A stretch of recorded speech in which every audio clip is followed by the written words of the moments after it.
Okay, friends, we are close to the end of our 2-week intensive, and I thought I'd do a quick little troubleshooting video for you. So as we are practicing, you should still be doing those hisses every day, those lip trills, navigating that scaffolding for all of those technical concepts in breathing, and even adding the artistry to it. But I wanted to share a couple of little tips and tricks that you can add to your tool bag for fixing breath issues in your pieces. One thing I love in terms of navigating breath, I'm going to give you a couple of them. If you're having trouble getting to the end of a phrase, I'm going to have you do something really silly, and that's physicalize the phrase. So if I want to hold a note,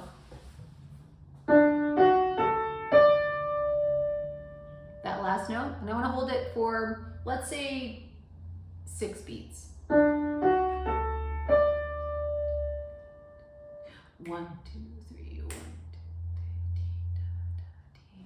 I'm going to take my hands. This is going to sound really ridiculous and arbitrary, but I'm going to count to 5 very slowly, using my grubby little fingers, very slowly articulating through my hands. And I'm going to physicalize that hold.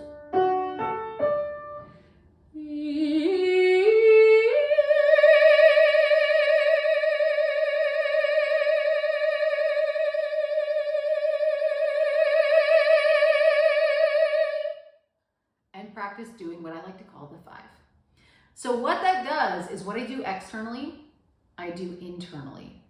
So in giving myself 3, 4, 5, I have something that my brain can concentrate on, which is the movement of my hand.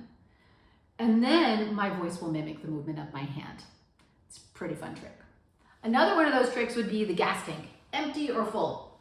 I'm going to take that same phrase, and I'm gonna imagine that this is my gas meter. For those of you driving an electric car, do you have those? I don't know. I'm gonna imagine this is my gas meter, and this is full, this is empty. So I'm metering my breath. I'm gonna fill up.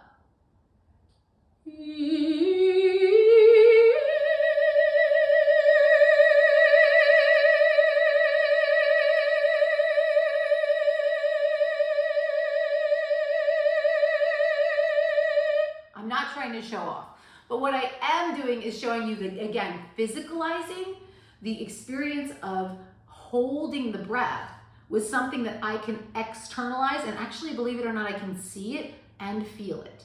So in seeing it and feeling it, same thing as the 1, 2, 3, 4, 5, it gives me something that I can concretely recognize. Now, the other thing that does for me is if I have a moment where I'm going too fast, I'm getting rid of the breath too fast, you'll actually see your hand do what your breath is doing. So it's a great diagnostic tool. So if I find myself, well, duh, I wasn't metering very well. I was blowing all the air out too fast. Or you might even find in a phrase, where did I move too fast? You'll see in the phrase because your hand moved. Another fun thing is if you have a whiteboard or even a piece of paper and a marker, you can do it with a piece of paper and a marker and try to keep that phrase moving while you move the marker or the phrase. It's a fun little trick to externalize what you are doing internally.